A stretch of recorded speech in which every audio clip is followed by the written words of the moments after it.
Hola y buenos días. Les recordamos que hoy es domingo 29 de octubre de 2017. Los saludamos en nombre de la mesa directiva de la Cámara de Representantes, el presidente Rodrigo Lara Restrepo, la primera vicepresidenta Lina María Barrera Rueda, segundo vicepresidente Germán Carrozama López. Los invitamos a seguir nuestra información en la página web www.cámara.gov.co. También en nuestras redes sociales, en Facebook como Cámara de Representantes Colombia, en Twitter, @Cámara Colombia, en Instagram nos encuentran como Cámara Colombia y en nuestra aplicación Cámara para Todos, para que sigan detalle a detalle todo el trabajo de la Cámara de Representantes. Estos son nuestros titulares.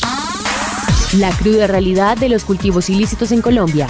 ¿Qué alcance tiene el informe de la DEA sobre el aumento de los envíos de cocaína a Estados Unidos y las áreas sembradas con hoja de coca en Colombia? Hablan los representantes Harry González, Rodrigo Lara Restrepo, Carlos Cuero Valencia y Rubén Darío Molano. En la Cámara, reacciones al proyecto del gobierno que pretende reducir la acción de los llamados grupos al margen de la ley o bandas criminales en el país. Presentan en la Cámara proyecto de ley que limita a 3 periodos la permanencia en cargos de elección popular, como el Congreso, asambleas y consejos. La Cámara se pronuncia sobre la implementación de costosas aplicaciones para el cobro de las tarifas de taxi en Bogotá. En Voz Populi, ¿qué opina la gente sobre el decreto que acaba con el taxímetro y aumenta las tarifas de taxi en la ciudad?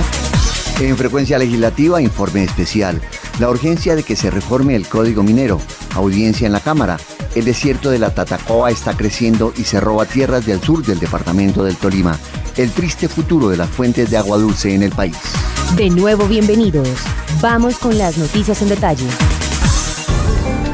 Escucha Frecuencia Legislativa, programa institucional de la Cámara de Representantes. Se ha generado una gran controversia en el país por el informe de la Agencia Antidrogas de Estados Unidos, DEA.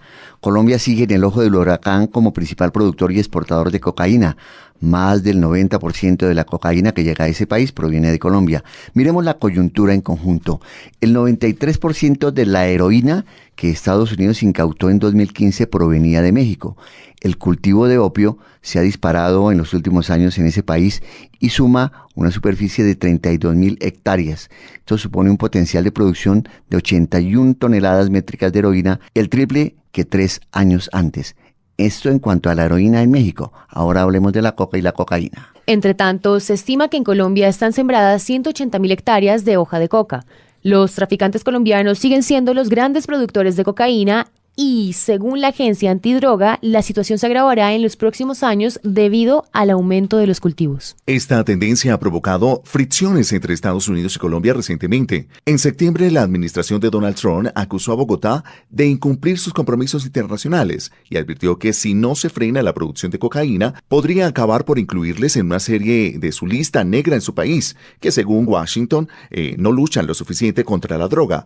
La DEA deja interrogantes al respecto que puede tener el proceso de paz. En teoría, los acuerdos de paz determinaban que con la firma, las FARC acabarían con las operaciones ilícitas de coca, aunque la DEA asume que algunos exguerrilleros se involucran o siguen involucrados en el negocio del narcotráfico. Trump ha prometido declarar una situación de emergencia nacional por la droga, como si se tratara de un terremoto o un ataque terrorista. Esto no tiene precedente en la historia de Estados Unidos, pero debería ocurrir que el consumo de droga sea calamidad pública en ese país. Frecuencia Legislativa indagó por el alcance de este informe, que tiene indudable impacto en la realidad colombiana. Inicialmente, el concepto del presidente de la Cámara, Rodrigo Lara Restrepo. Hombre, es que eso no es un misterio, eso es una realidad supremamente grave para el país, y es que se disparó el número de hectáreas de cultivos ilícitos, y esto se suma además con una serie de reformas que van a terminar dándole envergadura política, partidos políticos, a asociaciones cocaleras orientadas por narcotraficantes. Esto es sumamente preocupante lo que yo estoy observando. Contradictoriamente dicen que los cultivos aumentaron tras el proceso de paz. Es que a mí me parece que uno no puede eliminar de un hachazo los cultivos, la fumigación de cultivos ilícitos, sobre todo cuando se trata de hectareajes grandes de cultivos ilícitos. Fíjese usted que en la Unión Europea hay una discusión en este momento sobre la eliminación o no del glifosato en los campos de ese espacio. pero lo están proponiendo para 2022, nada inmediatamente. Aquí en cambio se prohibió de un tajo y mire las consecuencias. El representante del Centro Democrático por el Valle, Carlos Cuero, ha estudiado a fondo el problema de los cultivos ilícitos y particularmente la grave situación que se vive en ciudades como Tumaco, del departamento de Nariño. Es un escéptico del programa gubernamental de sustitución de cultivos ilícitos. Le cuento que fue un mensaje muy nefasto. Manifestaron que Colombia era el segundo país que llenaba de coca a los americanos. Sí. Entonces los americanos estamos muy preocupados porque precisamente el Plan Colombia, ya lleva 15 y 16 años, fue hecho precisamente para reducir y no para aumentar. Extrañamente, maliciosamente, en los 4 o 3 años de los acuerdos en La Habana, es donde se reporta el mayor crecimiento de cultivos. Tumaco es un fortín ahora para todos los grupos ilegales. Eso nos está dando un pésimo mensaje a la comunidad internacional. Y vuelve nuevamente la discusión del glifosato. Vuelve la discusión, hombre, si volvemos a utilizar ese mecanismo de erradicación para poder acabar con esto. El ministro sale esta mañana a decir que ya llevan casi el 80% de la tarea prometida. Me cuento una cantidad de estadísticas y cuando uno va al terreno se da cuenta que la droga sigue creciendo. Además, a los campesinos les dijeron, entre más cultiven mejor, porque harán un mejor trato con el gobierno y ese trato con el gobierno les va a generar más recursos. Muy preocupados, porque Trump como es, lo que va a hacer es, eso es motivo para cancelar o congelar los recursos destinados a Colombia, para el Plan Colombia, para el Paz Colombia que le llaman ahorita. Entonces es un tema muy delicado. ¿Funciona o no funciona la sustitución de cultivos ilícitos en Colombia? No. Ante la arremetida de Donald Trump, el gobierno ha salido enloquecido a acabar con los cultivos ilícitos de manera rápida, brutal y atropellando todo. Los campesinos de Tumaco dijeron, nosotros sí somos cocaleros, nosotros vivimos de eso porque no tenemos otra opción laboral aquí. Entonces, han estado arrancando mata, pero no han estado sustituyendo. Y mientras no sustituyan las matas de coca por alimentos de pancoger y que ese alimento de pancoger sea casi que homogéneo y que le sirva a los campesinos para vivir dignamente, hasta que no hagan eso, el problema jamás va a acabar. A la brava no pueden ir arrancando los cultivos porque es la única opción que le ha dado este gobierno a los campesinos. Les han quitado todo, no tienen carretera para sacar sus alimentos, no tienen unos auxilios para los cultivos, entonces no tienen nada. Y lo único que lo arrastró este gobierno es a estar con la coca. ¿Por qué? Porque un jornalero, la coca, un campesino, gana a diario 75,000 pesos. Uno de pancoger gana 20,000 pesos mensuales. Entonces el campesino se ve casi que obligado a optar por esta medida porque no tiene otra. El gobierno tiene que ser mucho más serio. Esos campesinos son víctimas del conflicto. Si las víctimas son el centro del conflicto, porque ellos no tienen en estos momentos todas las herramientas para decir adiós cosas ilegales, bienvenidas las cosas legales. Nosotros queremos que se erradique la coca de Colombia, pero no a la fuerza, ni asesinando campesinos a la fuerza. Eso no funciona así. Eso funciona le quito lo ilícito y le doy lo lícito para vivir. Presentamos ahora en Frecuencia Legislativa el testimonio del representante Harry González del departamento del Caquetá. Precisamente este departamento, con una superficie de 104.000 kilómetros cuadrados, ha sufrido de tiempo atrás los embates no solo del conflicto armado, sino de las guerras del narcotráfico. Pues muy mal. El gobierno nacional tiene que avanzar rápidamente en cumplir a los campesinos de Colombia. Yo soy de una región afectada por el cultivo ilícito del uso ilícito de la coca, del departamento del Caquetá.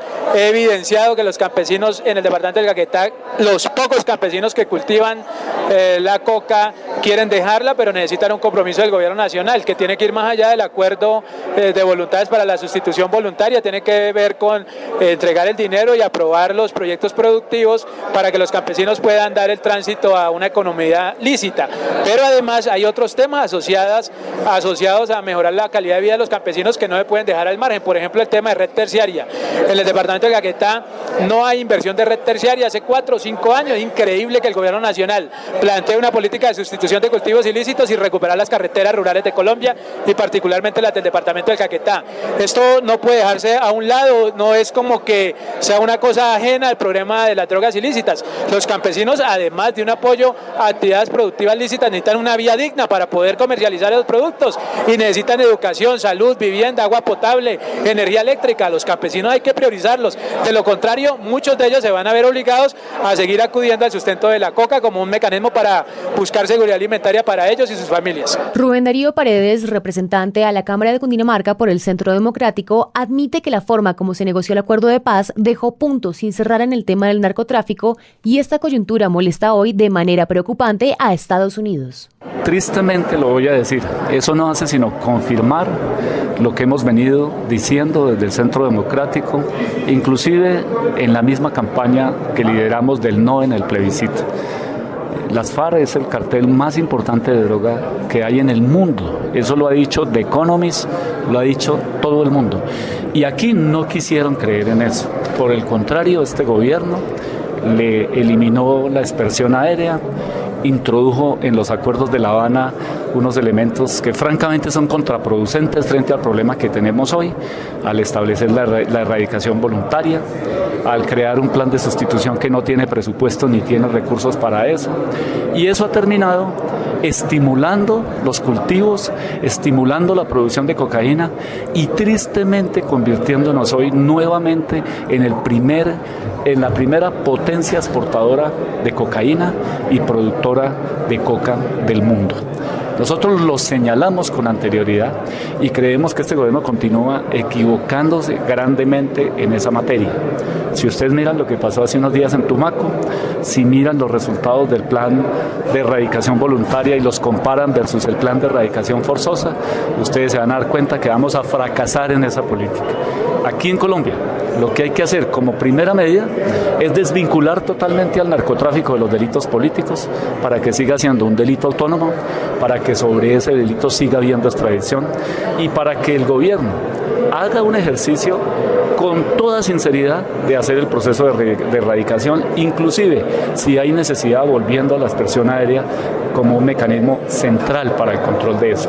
¿Usted le ve futuro a la sustitución de cultivos? Yo no le veo futuro a eso. Si usted mira la sustitución, el plan de erradicación son 2 metas. Una que es forzosa, que lidera el ejército, y otra que es voluntaria, que lidera la Consejería Presidencial. En la voluntaria no hay ninguna herramienta de sustitución. No conocemos dónde está el presupuesto, no sabemos qué es lo que se va a sembrar en reemplazo de la coca y no sabemos esos campesinos que estaban en la coca qué ingresos van a derivar y de qué actividades, porque no las conocemos. Yo creo que, Francisco, usted no encuentra en los medios de comunicación cuáles son los planes de sustitución. Y en el tema de erradicación forzosa, estamos frente a unas organizaciones empoderadas, las mismas disidencias de las FARC, las bandas criminales, el Ejército de Liberación Nacional, que han hecho que ese proceso sea materialmente imposible y que termine en un ejercicio indiscriminado de violencia como el que vimos la semana pasada en Tumaco, donde tuvimos 6 campesinos muertos en el marco de ese proceso de erradicación. De manera que yo sí creo que lo que viene hacia el futuro es que el nuevo presidente de Colombia, que yo espero que sea el Centro Democrático, replantee categóricamente la política y el acuerdo en los aspectos de narcotráfico, porque está claro que en este país no habrá paz mientras haya un crecimiento tan desbordado de los cultivos de coca y de la cocaína que se exporta, que el año pasado llegó a una cifra récord cercana a las 750 millones de toneladas. Frecuencia Legislativa, programa institucional de la Cámara de Representantes. Ningún colombiano podrá durar más de 3 periodos en un cargo de elección popular. de prosperar un proyecto de ley presentado en la Cámara de Representantes. Se trata de una iniciativa encaminada a renovar las corporaciones como el Congreso, los consejos y asambleas, reporta nuestro compañero Carlos Alberto González. Una renovación en las generaciones políticas para acabar con atornillamientos, con corrupción, con costumbres marrulleras es lo que busca el representante Samuel Hoyos con un proyecto que impide que los funcionarios como congresistas, concejales o diputados cumplan más de 3 periodos en sus cargos. Con esto buscamos que haya renovación política en los cuerpos colegiados de elección popular, como el Congreso, como las asambleas, los consejos, y sobre todo garantizar igualdad de condiciones en la competencia política, libertad de competencia en la política. Hoy en día hay senadores, congresistas que se apropian de instituciones del Estado, las utilizan como fortines burocráticos para repartir puestos y contratos y de esa manera garantizar su reelección. Un nuevo ciudadano que no está hoy en el Congreso y que aspira a llegar y no cuenta con esa burocracia, pues está en unas condiciones de inferioridad y no puede competir en los mismos términos. Así que necesitamos es que la política se vuelva una competencia a través de las ideas, de las propuestas y no de los puestos y de los contratos. Para algunos congresistas la iniciativa no les sonó mucho. Telesforo Pedraza. Mire, yo creo que le voy a dar a usted un proverbio. La experiencia es una maestra severa que primero da la prueba y luego la lección. De tal manera, pues, de que pretender, pues, aquí en algo en donde usted nada tiene hipotecado. Eso es lo único que no tiene hipotecado es el voto. Usted puede tener hipotecada su casa o su carro, pero lo que no tiene hipotecado porque es algo que corresponde directamente al ciudadano. El ciudadano puede hoy votar por mí, pero mañana puede que no vote por mí. Atilano Giraldo, representante del Quindío, está de acuerdo en que se dé paso a la sangre nueva en la política. 3 es porque la experiencia vale mucho. En el caso mío, yo quiero compartir aquí con los oyentes que en el primer periodo pues viene uno a aprender, es un mundo diferente. El segundo ya es totalmente diferente. Yo creo que 3 es un buen periodo. No me gustan los extremos, ni uno solo porque me parece que entonces no aprendió nada y se fue. O más de 3 porque me parece que ya eso es el otro extremo. Siempre me gustan como unos términos medios. Claro, perpetuarse tampoco en el poder. Tampoco me parece, porque aquí, gracias a Dios, en Colombia hay personas jóvenes, muy inteligentes y están preparando para eso. Hay que dejarlos y ayudarles antes, aconsejarlos y todo lo que se les pueda ayudar hay que hacer. Ángela María Robledo también apoyó la iniciativa y de paso nos informó y nos anunció que ya no va más en la política. A mí me parece que 2 o 3 periodos son suficientes. Yo creo que eso es importante. Incluso es uno de los puntos de la consulta de los verdes. Es otro, sé que es un proyecto que se radicó. Yo sí creo que no queremos ni a Iragorris ni a Gerlains aquí, pues, es decir, prácticamente vegetando en sus curules. Yo creo que tiene que haber una emergencia de nuevos liderazgos, de nuevas formas de hacer política y me parece importante, pues nosotros de hecho, vuelvo y repito, lo estamos apoyando en la consulta y en mi caso voy a seguir el ejemplo. Yo cumplo mis 2 periodos en junio del año entrante y me voy. 8 años en el Congreso de la República. Quizá por la manera como trabajamos, tú te das cuenta, los verdes y el polo, que siempre estamos aquí, el Mira, quizá yo siento en mi caso que es un tiempo suficiente, que se le sirve al país y que lleguen otras personas a cumplir la tarea. El proyecto pasó su examen en la Comisión Primera de la Cámara de Representantes. Frecuencia Legislativa, programa institucional de la Cámara de Representantes. En Frecuencia Legislativa tenemos comunicación esta mañana con el representante de la Cámara de Bogotá por el partido de la U, Efraín Torres.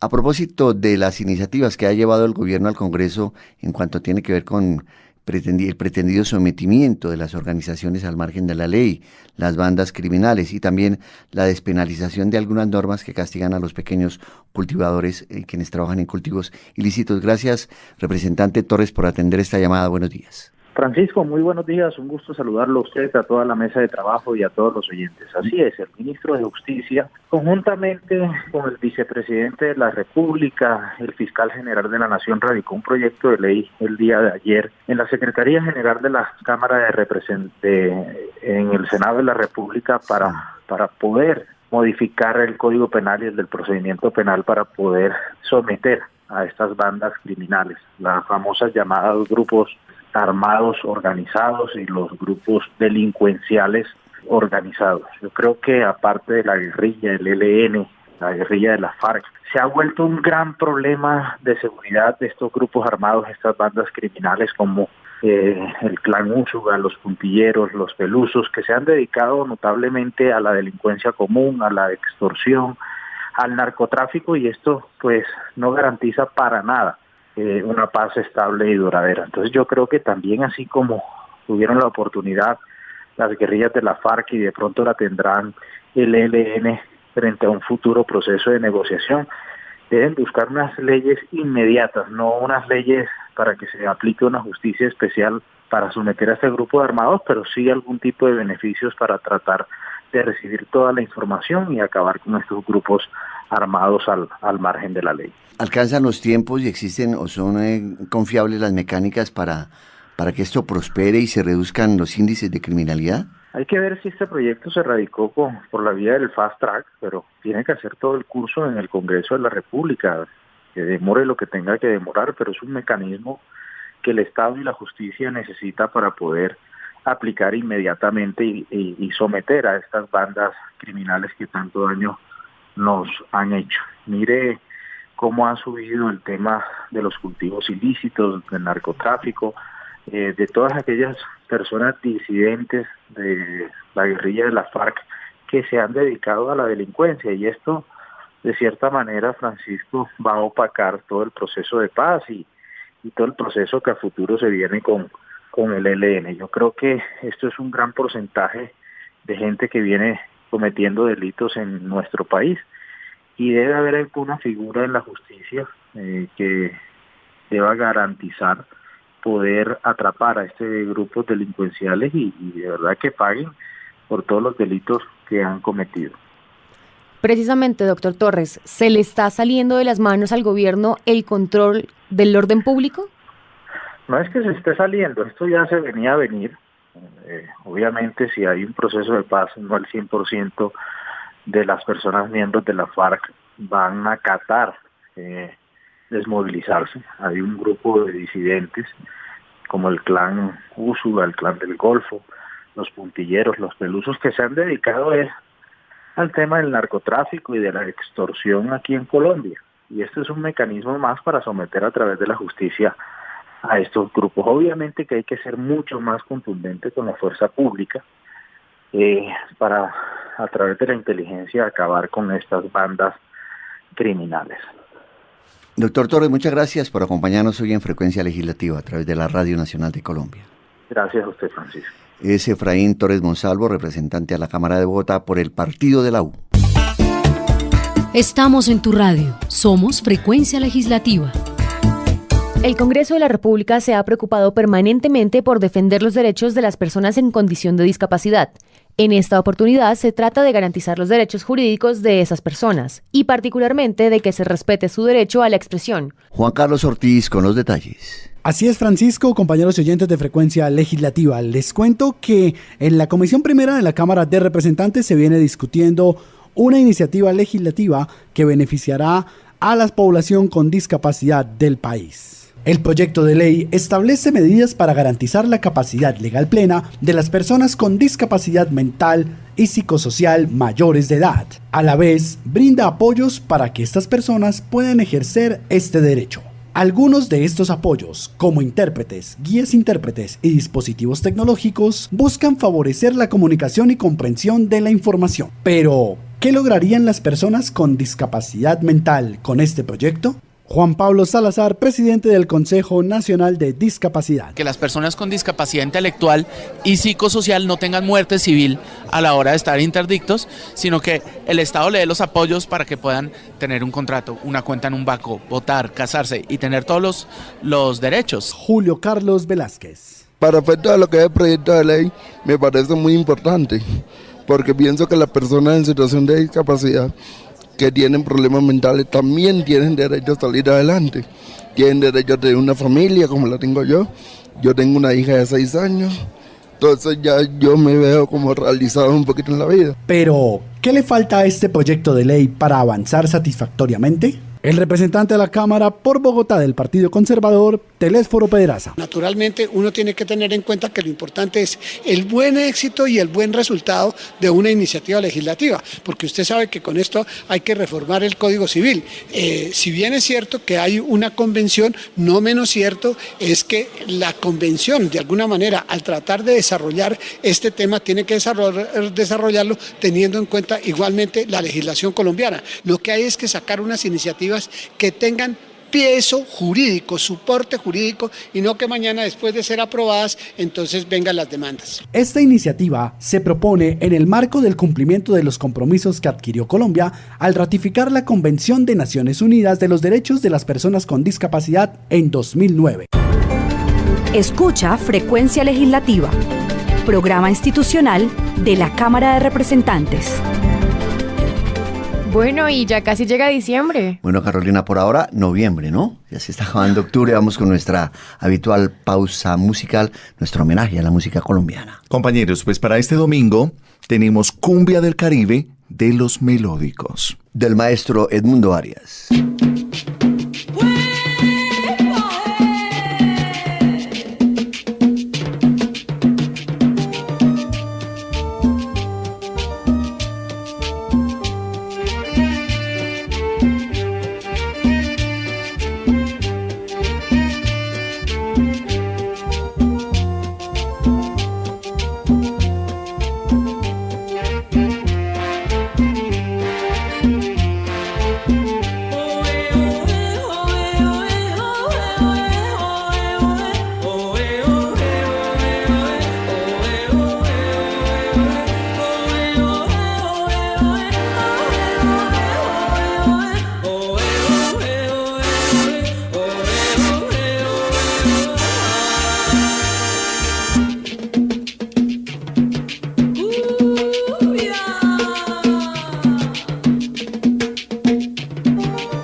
Estamos en tu radio. Somos Frecuencia Legislativa.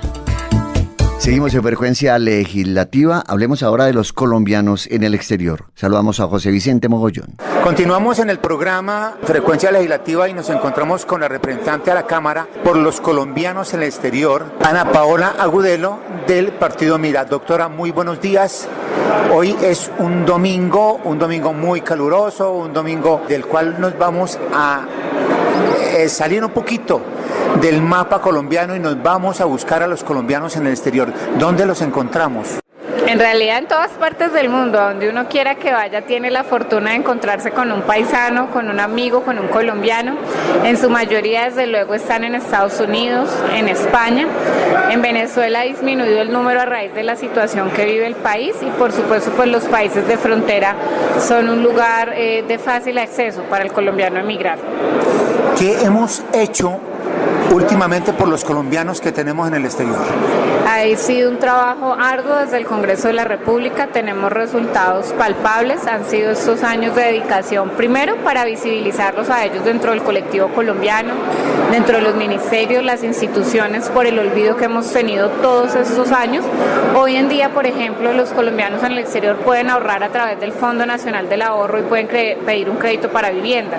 Hace 3 años eso no existía, hoy lo logramos, hoy se tiene, está funcionando de una manera más ágil el convenio que hay entre Colombia y España para pensionarse. Teníamos casos de personas de 3 y hasta 5 años esperando respuesta. Hoy en día, a través de unas mesas de trabajo y un seguimiento que hemos hecho con Colpensiones, ya las pensiones son una realidad. Se han resuelto más de 1.500 solicitudes y ya las que quedan en marcha pues se desarrollan de una manera más ágil. Algo importante dentro del Congreso, por primera vez en la historia de Colombia logramos que los colombianos en el exterior estuvieran como colectivo dentro del Plan Nacional de Desarrollo, porque la respuesta del gobierno siempre era que ahí aparecía el Ministerio de Relaciones Exteriores, pero el Ministerio de Relaciones Exteriores no es el colectivo, no son los ciudadanos, y para este plan de desarrollo nosotros logramos que estuvieran incluidos. En cuanto a las víctimas del conflicto armado que han emigrado, logramos tener una voz en La Habana en medio del proceso de acuerdo, de las negociaciones, y se ha logrado tener 2 voceros dentro de la Mesa Nacional de Víctimas para víctimas del exterior que pronto se elegirán y que ya ellos están como víctimas trabajando en eso a nivel mundial. Hasta esta legislatura tenemos entendido en Frecuencia Legislativa que tenemos 2 representantes por los colombianos en el exterior. ¿Qué pasa con la reforma?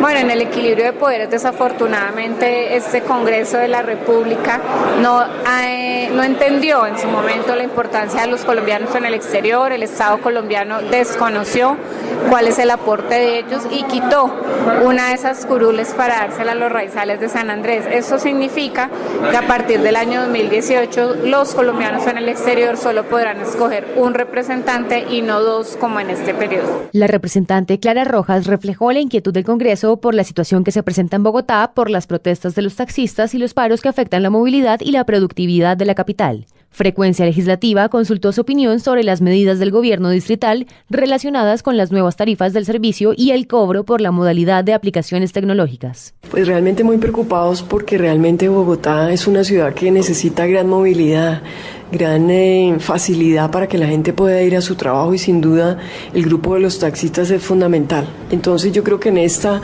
la administración sí se equivocó sacando un decreto obligándoles a unos mayores costos. Yo no me aparto que la medida no sea buena. Lo que pasa es que hay que lograr un nivel de concertación para que no estemos en permanente paro. Y analizando con calma si es que les piden una tableta que vale 180.000 pesos, más una mensualidad de 136.000 pesos. Entonces cuando uno analiza, digamos, cómo es el día a día del taxista, pues escasamente se ganan el salario mínimo, más la gasolina creo que también corre por cuenta de ellos, no tienen seguridad social y si le suman esta mensualidad de 136.000, pues me parece que para muchos de ellos, no digo que unos eventualmente puedan, pues sí les quedaría muy alto, de manera que yo creo que sí se tienen que sentar a la mesa, hacer una mesa inmediata de trabajo y lograr una concertación. Yo entiendo que esta medida empezaría a regir en el 2018, pero lograr un tipo de concertación. Hay unos taxis que sí están muy bien, a ver cómo se podría en una primera fase, digamos esos carros nuevos, empezar con esa medida, cómo los dueños de los taxis también aportan. ¿Aproximadamente cuántos taxistas hay en Bogotá? Pues como usted mismo lo menciona, se calcula que entre 60.000 y 70.000 taxistas. Muchos de ellos increíblemente son profesionales, personas desempleadas que no han encontrado otro camino. Entonces, pues a mí me preocupa realmente la situación de ellos y me parece desafortunado la manera como la alcaldía lo ha venido manejando. De manera que yo creo que le repito, entendiendo la bondad, todos quisiéramos tener la mejor plataforma, obvio, pero pues hay que entender la situación y las condiciones de la gente, y yo diría que el palo no está para cucharitas, porque si sabemos que si la economía no está funcionando a su 100%, pues obviamente entraríamos a afectar un sector y a deprimir un sector que igual es muy importante, ¿no? Pero igual el decreto ya fue promulgado. ¿Qué debería hacer el distrito en este caso? Le insisto, yo creo que sí deberían sentarse a la mesa. Y usted sabe que un decreto igual puede ser reformado. De manera que yo creo que es encontrar las condiciones, presentar alternativas. Yo no le digo que todo que se haya puede ser de manera escalonada, de manera de consultar también los presupuestos de los taxistas, porque sin duda cómo se puede imponer una situación de la noche a la mañana. A propósito de este tema tan álgido, la periodista Marinela Díaz recorrió las calles de la ciudad para conocer la opinión de los ciudadanos y usuarios sobre el cobro con las nuevas tecnologías de los servicios de taxi. Básicamente pienso que es bueno, ¿por qué? Porque hay mayor control en las tarifas que nos están cobrando los taxistas. En ocasiones pues alteran los taxímetros y generan, digamos, un cobro mayor, y ya con esta aplicación generan un cobro más justo. Parece importante que se actualice, porque no podemos mantenernos por toda la vida con el taxímetro. Entonces las empresas todas deben estar de acuerdo con el avance tecnológico. Estoy de acuerdo. En el pago electrónico sí estoy de acuerdo. Lo que no estoy de acuerdo es que nos coloquen unas tablets que a la larga va a ser un peligro para nosotros mismos. Porque si a uno tratan de robarlo y quitarle un celular de 200.000 pesos y lo chuzan, lo matan. Ahora imagínense con 2 tablets de 1.500.000 cada una. Y fuera de eso, ¿quién se inventó eso? ¿El señor secretario de movilidad trabaja con movilidad o trabaja con tecnología? Yo imagino que la movilidad es el tráfico de los carros. No tiene nada que ver con tecnología, porque el señor nos quiere implementar unas tablets para perjudicarnos a nosotros. Y no tanto a nosotros, que somos los conductores, porque el dueño del carro en sí él no pierde. Él le coloca las tablets y dice, bueno, invertí 3 millones de pesos. ¿Él qué hace? Ah, bueno, mijo, usted me paga 55.000 de producido, pero tocó invertirle el carro y le subieron 200 por la tarifa, usted me va a pagar 5.000 más de producido. Entonces, ¿quién termina pagando eso? El conductor. Es con el fin de que la ciudadanía, distorsionar a la ciudadanía. Sí, porque pues ya la aplicación ya generaría un costo para los taxistas y pues por ende ese costo de la aplicación sería cobrado a los usuarios. Y la idea es que los usuarios no se sientan maltratados con el costo, ya que pues no todos los taxistas son malos, pero pues la gran mayoría de nosotros los usuarios, ahí me incluyo yo, pues no se siente muy conforme con el servicio de taxi. Entonces ya la aplicación ya para la plataforma generaría un costo, porque ellos ya tendrían que pagar lo que es la aplicación, el montaje, y pues ese costo se vería reflejado para nosotros los usuarios. Entonces pues me parece que está mal reglamentada eso. Sí se necesita modernizar, pero pues hasta el momento pues primero que se hiciera algo piloto para aplicarla como tal, porque me imagino que pues la plataforma no va a ser gratuita, sino tiene que ser las empresas administradoras de taxis van a querer montar un negocio con las plataformas. Entonces pues me parece injusto. No estoy de acuerdo porque no hay claridad en cuanto no se sabe quién va a pagar la aplicación, o es un monopolio, o a quién le están haciendo el negocio, porque el negocio de los taxis es un monopolio. Entonces pues hasta el momento no estoy de acuerdo, y además hay unos taxis que ya funcionan con esta aplicación. Hay unos que ya funcionan, no todos, pero pocos, pero funcionan. Pues opino que pues en primera instancia debería ser una aplicación, más no la tablet como tal, pero como medio de control me parece súper bueno para que los taxistas no alteren los taxímetros, y aparte de eso pues uno vaya a hacer más seguridad pues cuando sea usuario pues de taxi. Bueno, invitamos a Rubén Salas a que complemente este informe especial sobre el tema de los taxistas, el paro que ocurrió la semana pasada, la reflexión de la representante Clara Rojas sobre los costos adicionales con la nueva tecnología para los asalariados de este sistema de transporte público, y escuchamos a los oyentes. Rubén, buenos días, bienvenido. Gracias, Francisco. Un saludo especial a Carolina, a Carlos, a Alberto, a los oyentes, a todos.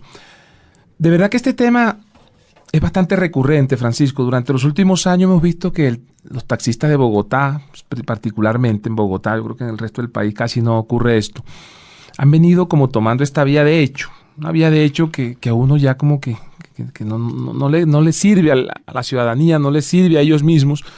En esta oportunidad es otro tema. ¿Cuál es el tema ahora? Las famosas temas de las APP, las llamadas de los taxistas, que ellos dicen, nosotros pagamos impuestos, pagamos rodamiento, nos quitan 4 o 5 impuestos, y llega una persona y simplemente por un celular lo llaman, va, recoge y no paga impuesto al Estado, y eso nos quieren equiparar con estas personas. Nuestro gasto es muy alto, mientras que el gasto de ellos es mínimo. Ahí sí le hallo un poquito de razón que parezca a ellos, en el tema de que están pagando bastante impuesto, y hay personas que Francisco...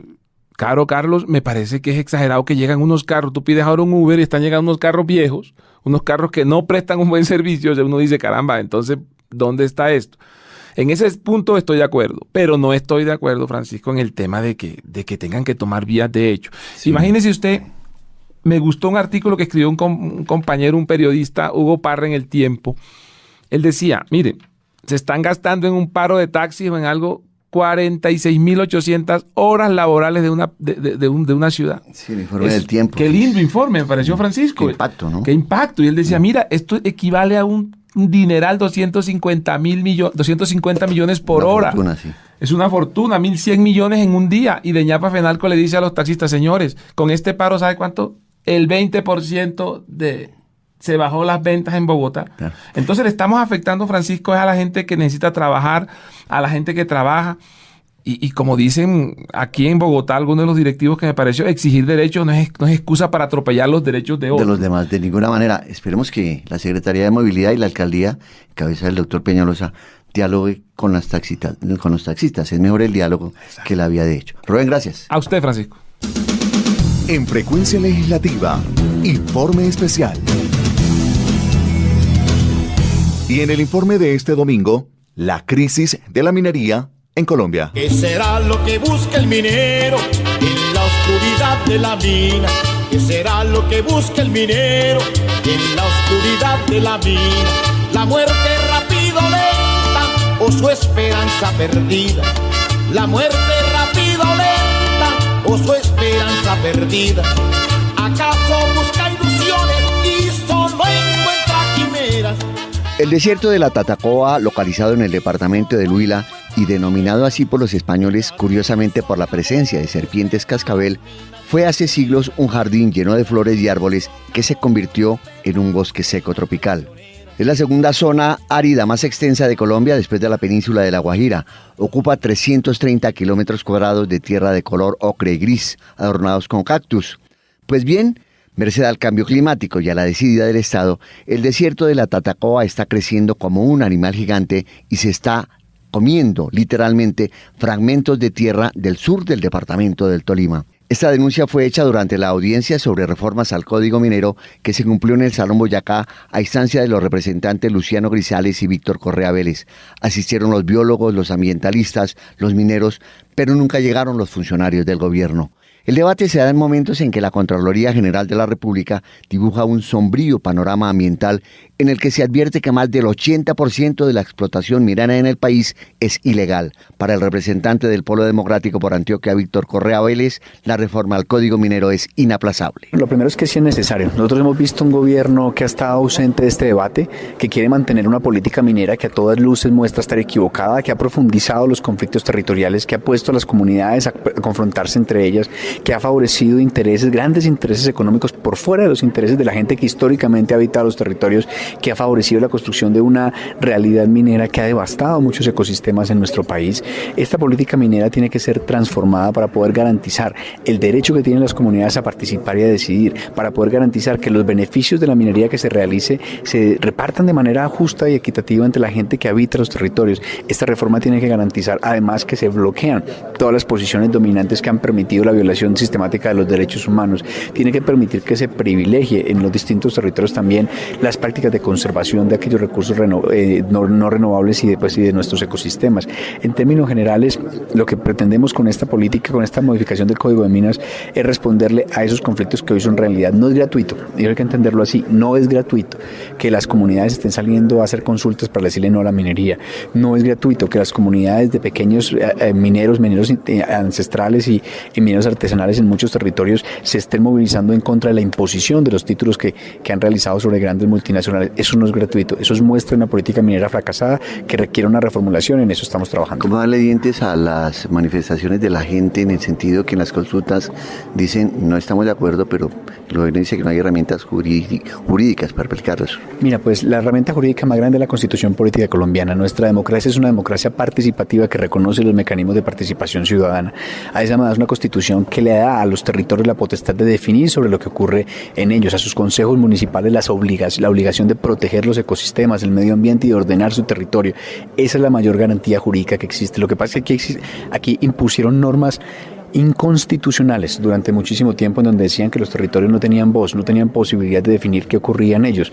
Eso así, esa realidad, esa inconstitucionalidad fue abortada por la Corte, y donde dijo, en efecto, estas normas que se han implementado de la política minera que no reconoce la voz de los territorios son inconstitucionales. Entonces, claro que hay sustento. En el informe que les mencionábamos, la Contraloría denunció que la mayor parte de la superficie de ecosistemas de páramos en Colombia aún no se encuentra delimitada. Se refiere a por lo menos 2 millones de hectáreas que incluso no están en el sistema de áreas protegidas por Parques Naturales de Colombia.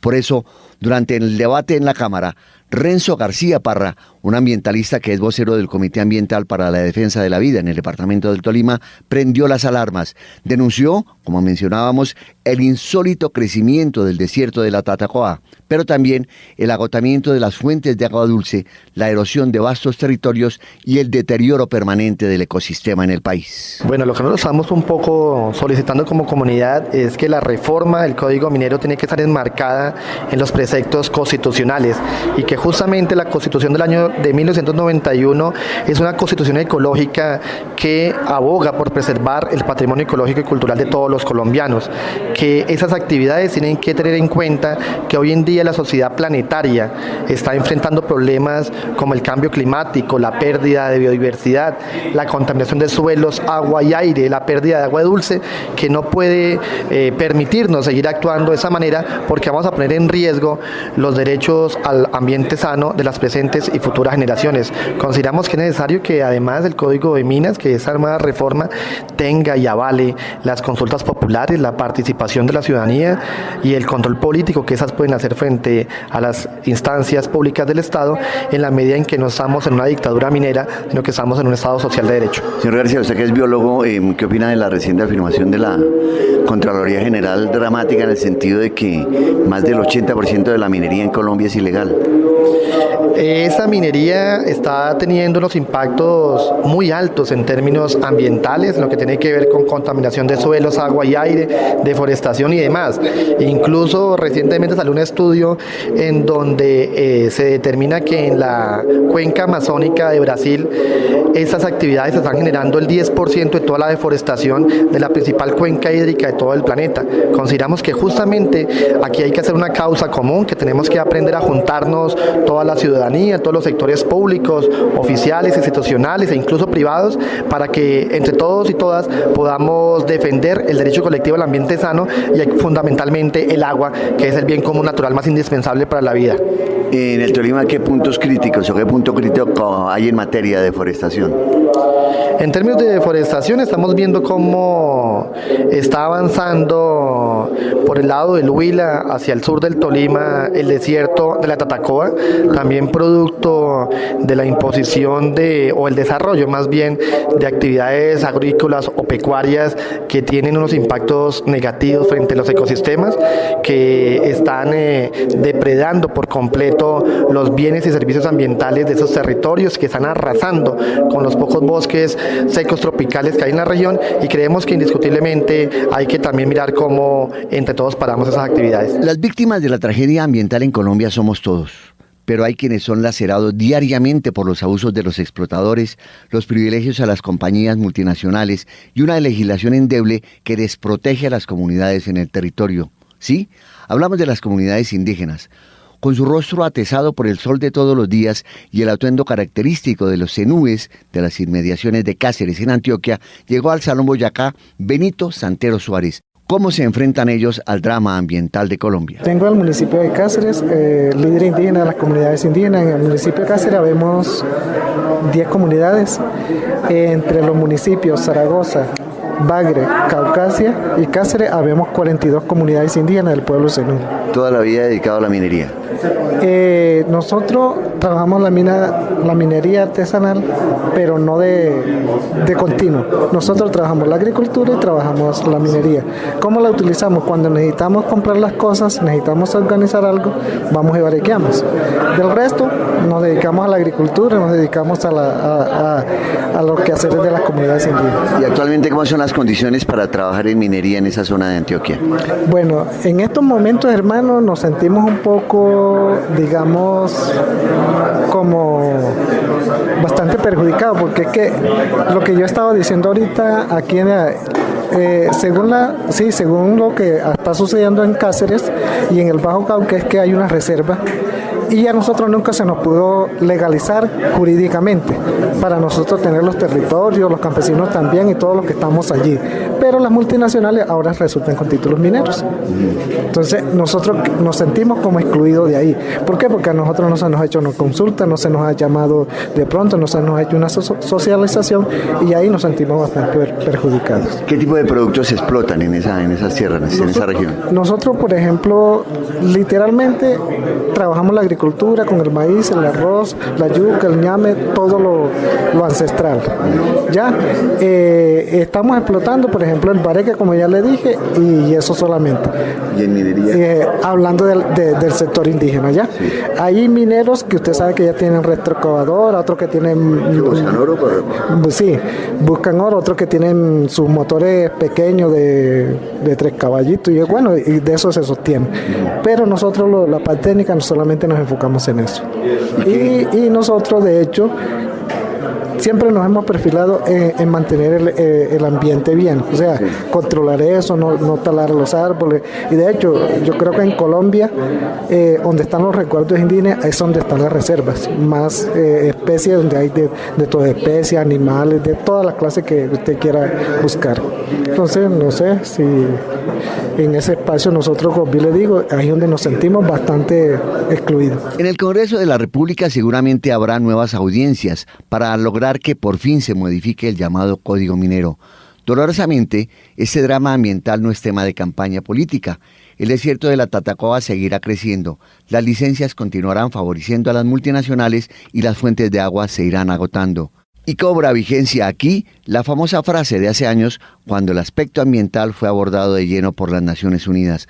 Jamás debemos olvidar que el medio ambiente no es una herencia de nuestros padres, sino un préstamo de nuestros hijos. Sin embargo va cantando Camino del Socavón y en el aire está flotando su más querida ilusión. Sin embargo va cantando Camino del Socavón y en el aire está flotando su más querida ilusión. Estamos en tu radio. Somos Frecuencia Legislativa. La presidencia de la Cámara de Representantes decidió impedir el acceso a los recintos de la corporación de miembros de la guerrilla de las FARC, vinculados hoy con los acuerdos de paz firmados por el gobierno. ¿Cuáles son los argumentos tenidos en cuenta para tomar esta decisión? Escuchemos entonces a nuestro compañero Carlos Alberto González. Diversas reacciones generó al interior de la Cámara de Representantes la orden impartida por el presidente de la corporación, Rodrigo Lara, de impedir el ingreso de los excomandantes de las FARC al Congreso de la República.